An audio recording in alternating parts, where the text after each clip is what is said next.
Hey guys, this is Eric Wagoner with Wagoner Racing. Um, this is a really quick video. I hope I might do a longer explaining, may end up being a longer video. But tomorrow we're going to be dynoing this engine, this 350 motor for a circle track deal. It's got a circle track pan. This one's a 350. It's got a stock crank, stock rods with ARP rod bolts, the 4-valve relief flat top pistons. It's a hydraulic flat tappet camshaft. It's got the EQ IMCA legal heads. This is a Performer EPS manifold. Now it's stock, you can't modify it according to the rules. And I did a cam for this, but it's got less than 500 lift per the rules. And when he initially got this cam, he had a rule that he had to pull 15 inches of vacuum, so that's got that too. So I don't think the engine's gonna be that great. Also has to run, of course, as you can tell here, with a 2-barrel carburetor. This is a special spacer from HVH, and you can slide it one way or the other to see if it makes more power. And I don't know, we'll see. I'm not really all that familiar with the 2-barrel stuff, but I did want to show you this because I think it's pretty damn cool. So let me show you this. This is the carburetor. We sent this carburetor off to Mark Whittier. There you go, Lightning Carburetors. And I have never seen this throttle bore or throttle plate before, sorry, metering block before. And what this is called is a Rapidjet. And several of you might have seen this, but some of you might not have. I've seen something similar to this, but I haven't seen this one. So let me explain. You see this right here? That is this. What this is this goes into the metering block, and it's got these little holes that you can see there. Those are emulsion holes, and it changes the fuel curve how you have those. So depending on how big those little holes are or whatnot, I can change the curve over the entire dyno run. But here's the best part of it. It's called Rapidjet because watch this. This is a tool, as you can tell right there. It screws into that end, and all you do, if you want to change a jet, you don't want to get dirty, you don't have to drain fuel bowls or nothing. You just put that in there and you just, sorry, there you go. Pull up, there's your jet. So then you unscrew the jet, make your change. See how this one's got different holes? It's only got 2. Change your jet, you slide it back in there. Give it a little push to make sure it's locked. That's it. You unscrew this thing. Back in business. Looks wicked cool. I'm not, it doesn't say anything in their rules about running those. So hopefully, so this should be legal. But Mark also included a regular metering block just in case we wanted to try to see which one was better, which we might do, it depends. Flat tappet camshaft stuff, I hate dynoing in, almost. Just because they're so easy to flatten, and man, that's one of the dumbest rules. But anyway, right now you can't even get cores. So we're gonna try this carburetor and see what it does. I don't think this engine's gonna make any big powers, but I really am excited about that, to be honest with you. Now, if you're wondering, I have used something similar to this before in the past. Let me explain. There was this carb company, I don't even know if they still exist, called TMP. And for one of the engine masters, he had this, it's called a power plate. And what it did was it had similar deal. It had something just like this with the holes there, but its jet would be at the bottom. So if I remember right, it's been quite a few years, the jet was all the way at the bottom of this well. So you'd pull out this plug, and you'd pull out this thing, and you'd unscrew the jet from in there, then you'd pull out the jet, and then you'd change it. You never had to pull the bowl. So, but it was vertical, so it's straight up like this, but it was further out. It's like right here, but I think the plate brought it out to something a little bit further, so it took longer bolts itself.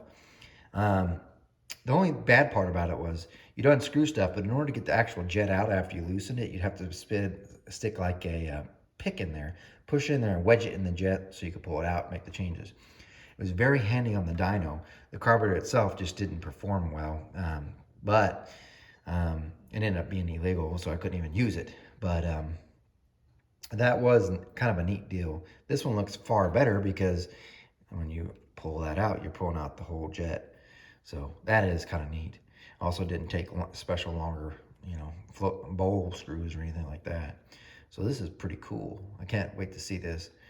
I'm gonna have to talk to Mark more about it after we get on the dyno tomorrow, because I wonder why we don't use these on the other stuff. By the way, for you fuel injected guys, I'm betting I could change the jet on this faster than you could change your stuff on your laptop. So from you turning on your laptop and changing your fuel curve, I bet you I can do it quicker on this.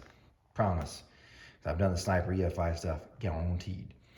Anyway, there's that. Really excited, but I want to show you something else too. So this is for the dyno tomorrow. The engine's probably gonna be a pooch. I don't think it's probably gonna make 350 horsepower, which I know some LS guys are like, man, that's it. Yeah, dude, there are so many restrictions on this engine that make it a turd.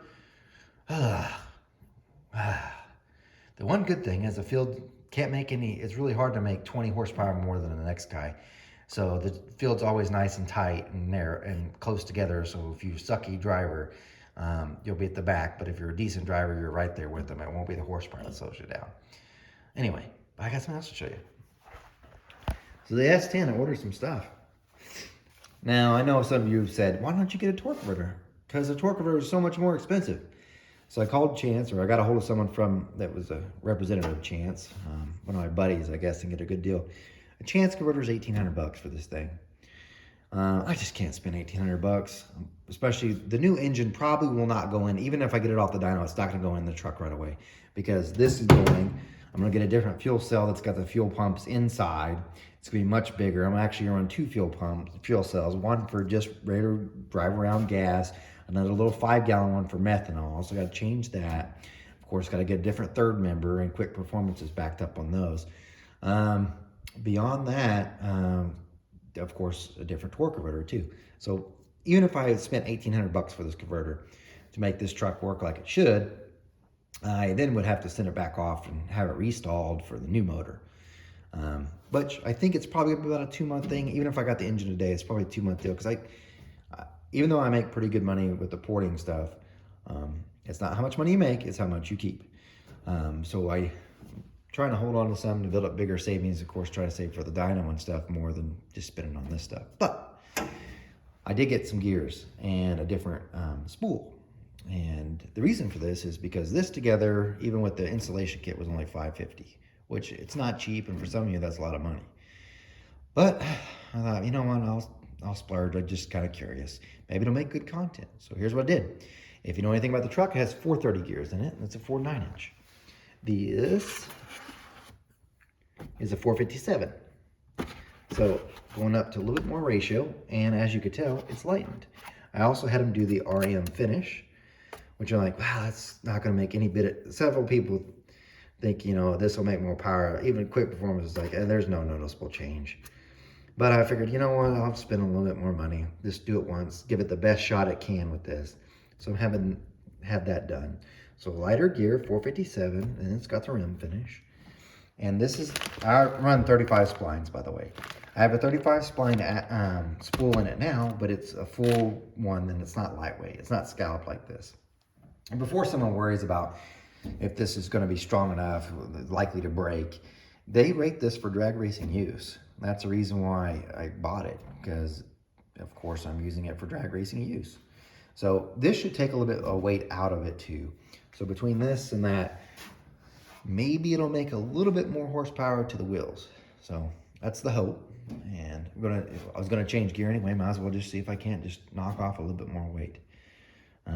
Maybe just get just a little bit more of that engine power to the wheels. But anyway, we'll see, and we'll go from there. It's probably gonna be a while for this gets done. I gotta pull the third member, and I'm gonna take it somewhere else.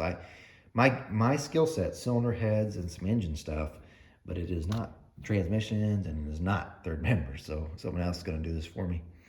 But anyway, there you go. Thought I'd give you a quick update, except for one more exciting thing to show you. What am I talking about? This one's cool. Watch this.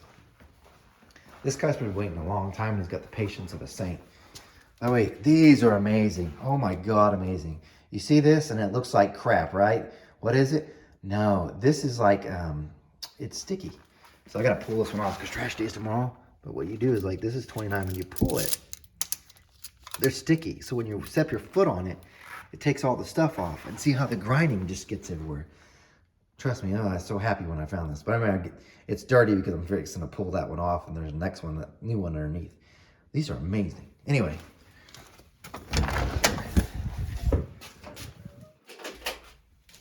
This.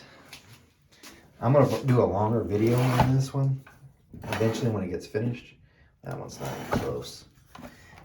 Oh, let me use this one. This is the one I've been working on all day. There we go. This. Now, you probably haven't seen this video yet, but I just finished a raised runner Brodix head. It was a headhunter. This is a 10XRI. So this one's raised up even more, and this port's much larger. So, and when you see this video, whenever I finish this thing up, from where it is to where it is now, the amount of material that had to be removed by hand is pretty phenomenal. So, yes. I won't even guess on the airflow as far as how much seam film it moves, because I tried just sizing it, and we'll see what it does. Just to give you an idea though, that's a 218 intake valve, and that's a 1570 exhaust valve. So it's a pretty big intake valve, pretty big port. Yeah, it's gonna have some, I think, if I remember right, 2.9 cross-sectional area. I have to go back and look at my notes. That's how I scribed this stuff out. It's a big head. So high RPM deal. I have no idea what it's gonna flow. Hopefully more than 356, because that's what the headhunters did. This one should be in the 360s, I'd hope, but we'll see. I don't really care what it flows. I just want to know how much power it's gonna make. And this one looks like it's gonna make some power. Anyway, that's the last thing I want to talk to you guys about. I don't know when I'll do a dyno video on that engine, but I'll let you know when that turned out. You guys take care.